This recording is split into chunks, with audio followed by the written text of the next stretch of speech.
Okay, so here we are again with yet another letter from TV licensing. This one looks a little bit different to the ones that I've seen previously. So I thought I'd go through it in a little bit of detail because I'm a bit concerned with the wording in this letter, I'll be perfectly honest. As a barrister, I think the wording in here is a little bit heavy-handed, and I don't think they should be using this kind of wording. Let me know what you think in the comments as a member of the public.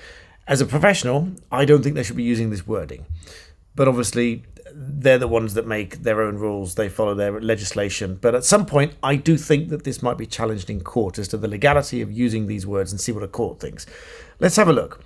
Oh, and by the way, I'm going to send this to Chili John Carney to see what he thinks as well, because if you're not familiar with his fantastic channel talking about TV licensing things, then you need to be. And so please do go and subscribe to him as well. If my video here gets 8,000 views, I'd like every one of you to go and subscribe to him because he deserves 100,000 subscribers. He's on about 92, nearly 93 at the moment. So go there and subscribe. Right, let's take a look at this. It says, dear legal occupier, as many of them do.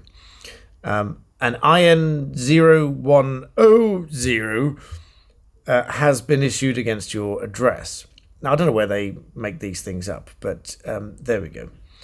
We use it to target unlicensed homes like yours that require a visit from our enforcement officers. Now, I take issue with that wording straight away, because just because a home is unlicensed does not mean it requires a visit from an enforcement officer. And what is an enforcement officer anyway? Because that sounds like they have powers to do something when they arrive, which they don't, unless they have a warrant from a court, which they probably won't have, because most of the visits won't have a warrant. So, on the balance of probabilities, in more cases than not, they will not have a warrant. So, ergo, they will have no powers to do anything when they visit your property. But the bit that I take issue with is perfectly straightforward. We target unlicensed homes like yours that require a visit. Now, they don't require a visit just because it's unlicensed. There are a great many number of houses that are unlicensed and do not require a license if they don't watch or record live TV and they don't watch BBC programs on BBC iPlayer, regardless of what device. But that's a bit of wording that I'll come back to in a minute. But that's the first line, and the first line I take issue with, because a home does not necessarily require a license just because it doesn't have a license. Let's read on. Bold letters this time. This letter is a formal notification. So formal actually suggests to me that it's under some kind of legislation or whatever, but let's read on. Formal notification that your details have now been passed to the enforcement team in your area. Now, there's a processing of data going on here. Now, many people have asked, is this a breach of data protection? Now, broadly speaking, no, because they're doing it under legislation and they're going to hide behind the fact that they have to administer the license and they have to enforce the license and they have to target and prosecute evaders, genuine evaders. They shouldn't be targeting and harassing innocent people, but that's another story. So there is an argument over whether it's necessary to process the data in that way. Is it justifiable? Well, eventually that will be for a court to decide. It'll probably be fine, to be honest, but that's just one of those things. You could be visited, and this is the bit that my viewer who sent me this email took a real issue with, and this is what seems to make this letter stand out as being new, apart from the boofangled code at the top of it. It says, and you could be visited at any time, day or evening, weekends, weekdays or weekends. Right, so at any time? Surely it should be at a reasonable time, within reasonable hours. Surely that should also say within reasonable hours, no? I think it should, personally. We need to check you're not breaking the law. Okay, legislation doesn't really say you need to check, but the legislation provides that you need a license to watch or record live TV or watch BBC programs on BBC iPlayer. But then it says, we need to check you're not breaking the law. It's a criminal offence to watch or record live TV without a license. That bit's true. On any device. That bit's true. You also need a TV license to be covered for everything on BBC iPlayer. That bit's not quite so true. Because it's not everything on BBC iPlayer, is it? It's only BBC programs. because S4C or whatever they call it, I don't watch it, so I don't. I remember it being called S4C or something, which is provided in a collaboration of sorts with the BBC to provide it on BBC iPlayer, but it's not BBC material. The legislation provides that it is BBC programmes provided by way of BBC iPlayer that you need a license for. So that bit's not quite true, because it's not everything that you need it for. Now, TV license would cover you for everything, but it's not needed for everything. So is it really covering you for something you don't need? Who knows? That's a legal question no one asks, so I'm not going to bother answering that question. You could be prosecuted, asterisk, and that's in Scotland. It's different. Scottish criminal law applies, and have to pay a fine. That much is true if you are convicted. Now, sadly, many people are.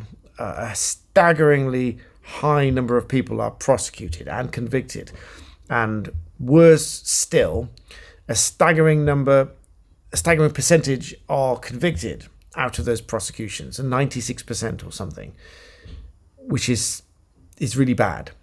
And a disproportionately high number of women are prosecuted. If enforcement officers find evidence of illegal TV viewing, you could be interviewed under caution in accordance with national criminal law, which could lead to prosecution. Now, that throws into play a number of things here. If you're interviewed under caution, then I had a discussion, which may be subject for another video, but I had a discussion about the web submission form. But if you're interviewed under caution, then all of the same codes and rules will apply. You will have the benefit of free legal advice. You'll be able to look at the PACE codes, PACE Code C, and the rules that govern a fair interview. Because if it's not fair, and if it's deemed to be unfair, then it may be inadmissible on the basis that it was either an abuse of power, an abuse of process, unfair, undue influence, etc. There could be all sorts of reasons why that might not be admissible. They didn't tell you that bit, but you are entitled to free legal advice. The maximum penalty for a criminal conviction, and you may have to pay a fine of up to £1,000 plus any legal costs or compensation. That much is true, although the average fine is, I think, is under £200. And it's also worth bearing in mind that this is not a criminal offence that stays on your record forever. This is a non-recordable offence, meaning it's spent within 12 months and it won't show up on standard criminal record checks, and even then, the extended ones, it's only likely to be found on the local police stations. I've done another video going into more detail about all of that, so dig that one out. That's just off the top of my head. To stop this visit from the enforcement team, buy a license. Now, that's misleading as well. It says, to stop the visit, buy a license. But if you don't need a license, why should you buy a license just to stop the visit? Surely you could stop the visit by telling them that you don't need a license. Now, a lot of people tell them they don't need a license and they leave them alone. On the other hand, a lot of people tell them that they don't need a license and they still visit and they still send letters, and the letters come and the visits come. Now, it shouldn't really be worded like that, but that's just one of the options. The next option is move an existing license to your current address, or tell us you don't need a license. So you would hope, and many people have had positive experiences, that they tell them that they don't need a license. Personally, I told them in the past many times that I don't need a license, and they've left me alone because I don't need a license, because I don't watch TV. I don't have time to watch TV, as you can probably gather, with the amount of content I put out, as well as working and training. Gee, I spend hours training. I spent 4 hours training last night, for example. You might have caught my short with a jump, reverse, sidekick, breaking the board. If you haven't, check it out. To stop the visit to your home and change the status of the IN01, IN0100, whatever that code, I don't think they know what the code is, to be perfectly honest. You need to act now. Regional manager. So there it is. I think that is a subtly new letter. I do wonder sometimes whether these new letters come out because channels like me and Chili John Carney tear these letters to pieces as to why they are not entirely fair, in my view, of course, my opinion, and change them from time to time, whether they change them or whether they think that they just don't have any effect anymore and therefore they decide to do a new one. Let me know what you think, because I mean, I think a lot of these I think are borderline harassment, my personal opinion, because of the way that they keep coming out, the way that they use threatening language. Even the self-authored parking code of practice said that they shouldn't overly use the words enforcement and bailiffs and evidence and prosecution and all this sort of stuff, but they do. That's what they do. I think it's terrible. Personally, I think it's really terrible that these threatening letters come out. And I'm being serious now. I know this video is a bit tongue-in-cheek, but on a serious note, I think these are out of order. On a serious note, I think they are terrifying people. I think there's a lot of people who are afraid. A lot of people buy a license because they're afraid. A lot of people plead guilty because they're afraid. People have told me that they've pleaded guilty to this offence because they're afraid of being prosecuted. They're afraid of going to court. They're afraid of being quote unquote convicted because it remains a criminal offence. And if you're international viewers and you're wondering what on earth I'm talking about for this whole video and you're still with me, well done for one. But secondly, we still have a TV license in the UK. We still have to pay this TV license. If you want to watch or record live TV, or you want to use BBC programs on BBC iPlayer, or the technical one, install any apparatus for that purpose, then you need to be covered by a TV license, such as it is. Let me know what you think. Not legal advice, you understand. You know that by now. But I hope you found that useful.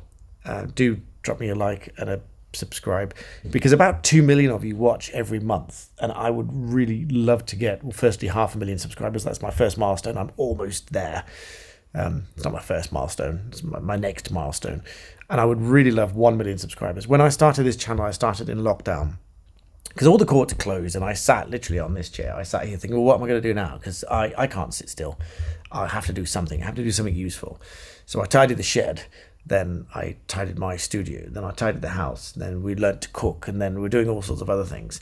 I drank a little bit too much. Not loads, you understand. But now I've stopped drinking completely. And I feel much better for it. More in another video, perhaps. But during lockdown, I decided I'll get this channel really going. And if I can help 1 million people, then that will be a fantastic service to society. And I'll know that if 1 million people subscribe. Because if you don't subscribe, then how do I know that it was any good? How do I know that it's helped you? So if it has helped you at all, hit that red button below. And I thank you for watching, and I'll see you next time.